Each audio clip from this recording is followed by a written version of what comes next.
ഗൂഢാലോചനയുണ്ടെന്നേ. ഈ ക്രൈമിന് പിന്നിൽ ഗൂഢാലോചനയുണ്ട്. ക്രൈം ആരോപണത്തിന് പിന്നിൽ ഗൂഢാലോചനയുണ്ടെന്നേ. ഈ ഗൂഢാലോചന ദിലീപിനെതിരാണ്. 8ാം പ്രതി അനുബന്ധ കുറ്റപത്രത്തിൽ പ്രതി ചേർക്കപ്പെട്ടിട്ടുള്ള ദിലീപിനെതിരെയാണ്. അതിനപ്പുറത്തേക്ക് 6 പ്രതികളെ ശിക്ഷിച്ചല്ലോ, വളരെ കൃത്യമായിട്ട് കാര്യകാരണസഹിതം. അത് പ്രോസിക്യൂഷന് പ്രൂവ് ചെയ്യാൻ വേണ്ടി പറ്റിയെന്ന് കൃത്യമായിട്ട് പ്രോസിക്യൂഷൻ പറഞ്ഞ 6 പ്രതികളെ ശിക്ഷിച്ചല്ലോ. എന്നിട്ടും നിങ്ങൾക്ക് 8ാം പ്രതിയിലേക്ക് എത്തുന്നതാണോ നിങ്ങളുടെ ബുദ്ധിമുട്ട്? അപ്പോൾ എൻ്റെ ആരോപണം എന്ന് പറയുന്നത്, ഏതെങ്കിലും രീതിയിൽ ദിലീപിൻ്റെ വക്കാലത്തെടുത്തിട്ട് ഇവിടെ വന്നിരിക്കുന്ന ഒരാളല്ല ഞാൻ. ഈ 8 വർഷവും 9 മാസവും 21 ദിവസവും കാത്തിരുന്നതും ഇതുമായി ബന്ധപ്പെട്ടിട്ടുള്ള കാര്യങ്ങൾ പോയതും അദ്ദേഹത്തിൻ്റെ ഒരു നാരങ്ങ മുട്ടായി പോലും മേടിച്ച് കുടിച്ചിട്ടല്ല, അദ്ദേഹവുമായിട്ട് ഏതെങ്കിലും രീതിയിലൊരു ബന്ധവും ഉണ്ടായിട്ടല്ല. പക്ഷേ ഒരാൾ മാധ്യമ വിചാരണയുടെ ഇരയാകുന്നു എന്ന് ഹൈക്കോടതി പോലും പറഞ്ഞ ഒരു സമയത്ത്, അത് പറയുന്നതിന് മുമ്പായിട്ട് ഹൈക്കോടതിയിൽ ഉൾപ്പെടെ പോയതിന് നിങ്ങളുടെ തന്നെ സഹപ്രവർത്തകരായിട്ടുള്ള മാധ്യമപ്രവർത്തകർക്കെതിരെ ഉൾപ്പെടെ കേസുണ്ടല്ലോ. MV നികേഷ് കുമാറിൻ്റെ എതിരെ FIR ഉണ്ടല്ലോ.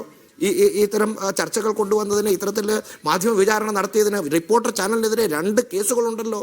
അപ്പോൾ അത്തരം കേസുകളൊക്കെ നിലനിൽക്കുന്നുണ്ട്.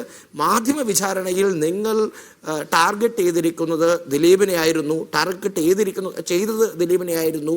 അത് അദ്ദേഹത്തെ കുറ്റവിമുക്തനാക്കിയോടുകൂടെ നിങ്ങൾക്ക് ഇതിലെ, നിങ്ങളോട് ഞാൻ ദയവേത് അഭ്യർത്ഥിക്കുകയാണ്, ഇതിലെ ഒരു ക്രിമിനൽ കോൺസ്പിറസി അത് നടത്തിയത് ആരാണെന്ന് ഞാൻ പറയാം. ഞാൻ പേരുകൾ ആദ്യമായിട്ടാണ് പറയണത്. ആദ്യമായി ദിലീപിനോട് സംസാരിക്കുന്ന ഘട്ടത്തിൽ അദ്ദേഹം വളരെ ഒരു റാൻഡമായിട്ട് പറഞ്ഞത്, ADGP സന്ധ്യ എൻ്റെ മുൻ ഭാര്യ എന്ന് അദ്ദേഹം പറയുമ്പോൾ സ്വാഭാവികമായിട്ടും മഞ്ജു വാര്യരായിരിക്കണം. ADGP സന്ധ്യ, മുൻ ഭാര്യ, പിന്നെ ശ്രീജിത്ത്, നമ്മുടെ ADGP ശ്രീജിത്ത്, IG ശ്രീജിത്ത്, ഇത്തരം ആളുകളുടെ ഗൂഢാലോചന, അവരെല്ലാവരും ഒരു കീ പോസ്റ്റുകളിലാണ് ഇപ്പോൾ ഉള്ളത്. അപ്പം അവരുടെയൊക്കെ ഇൻവോൾവ്മെൻ്റ് ഇതിൽ കൃത്യമായിട്ട് പരിശോധിക്കണമെന്നേ. ഞാൻ പേര് പറഞ്ഞുകൊണ്ടല്ലേ ഈ ആക്ഷേപങ്ങൾ ഉന്നയിക്കുന്നത്, അല്ലെങ്കിൽ ഇത്തരം കാര്യങ്ങൾ മുന്നോട്ട് വയ്ക്കുന്നത്. അവരുടെ പങ്കുണ്ടാകണം. അവരുടെ പങ്കുണ്ടെങ്കിൽ അത് അന്വേഷിക്കണം, ആ ഗൂഢാലോചന അന്വേഷിക്കണം. ഇനി രണ്ടാമത്തെ കാര്യം, ലിബർട്ടി ബഷീർ ഇവിടെ ആദ്യം പറഞ്ഞൊരു കാര്യത്തിലേക്കാണ്. ഏതോ പ്രതി വന്ന സമയത്ത് കോടതി ജഡ്ജ് എണീറ്റ് നിന്നു എന്നുള്ളത്. ഒരു കോടതിയിൽ എങ്ങനെയാണ് ഒരു ജഡ്ജ് വരുന്നതെന്നും വരുന്ന ഘട്ടത്തിൽ എങ്ങനെയാണ് അഭിഭാഷകരും അവിടെ സന്നിഹിതരായിട്ടുള്ള കക്ഷികളും അല്ലെങ്കിൽ മറ്റ് ആളുകളും ഒക്കെ വിസിറ്റേഴ്സും ഒക്കെ എങ്ങനെയാണ് പെരുമാറേണ്ടത് എന്നുള്ളതിന് കൃത്യമായിട്ടുള്ള ഒരു കീഴ്വഴക്കമുണ്ടെന്നേ. അത് എല്ലാവരും എണീറ്റ് ആ ചെയറിനെ, അതായത് ആ ബെഞ്ചിനെ, ആ ഇരിക്കുന്ന കസേരയെയാണ് ബഹുമാനിക്കുന്നത്. അവിടെ XOR ആരുമാവട്ടെ, അത് ഹണിയം വർഗീസ് ആവട്ടെ അല്ലെങ്കിൽ വേറെ ആരെങ്കിലും ആവട്ടെ, അതിനൊന്നും ഒരു വിഷയമില്ല. ആര് വന്നു കഴിഞ്ഞാലും അവർ നമ്മളെ വണങ്ങും, നമ്മൾ ആ ചെയറിനെ വണങ്ങിക്കൊണ്ട് ശേഷമാണ് ഇരിക്കുക.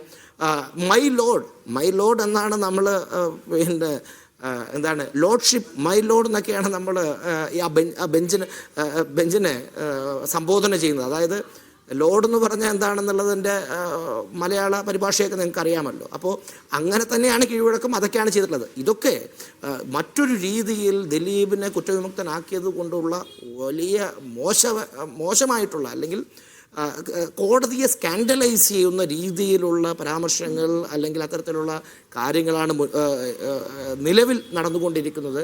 മറ്റൊരു കാര്യം കൂടെ വളരെ വ്യക്തമായിട്ട് ഞാൻ പറയാൻ ആഗ്രഹിക്കുന്നത്, തൃശ്ശൂരിലെ CPIMൻ്റെ ഈ പറയുന്ന 10 വർഷമായി സംസ്ഥാനം ഭരിക്കുന്ന പാർട്ടിയുടെ ജില്ലാ സെക്രട്ടറിയുടെ മകളാണ് ഈ പറയുന്ന ഹണിയം വർഗീസ്, അതായത് MM വർഗീസിൻ്റെ മകളാണ്. അപ്പോൾ സ്റ്റേറ്റ് മുഴുവൻ, കമ്മ്യൂണിസ്റ്റ് പാർട്ടി മുഴുവൻ, അല്ലെങ്കിൽ പിണറായി വിജയൻ ആഭ്യന്തര മന്ത്രി ആണ്, അല്ലെങ്കിൽ ആഭ്യന്തര വകുപ്പിൻ്റെ ചുമതല വഹിക്കുന്ന ആളാണ്.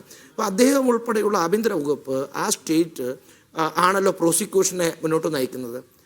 അവരുടെ പാർട്ടിയുടെ സെക്രട്ടറിയുടെ മകളാണല്ലോ. എത്ര വലിയ രീതിയിൽ അവരെ ഈ പറയുന്ന അതിജീവിതയ്ക്ക് വേണ്ടി എന്ന നിലയിൽ വേട്ടയാടിയിട്ടുണ്ട്.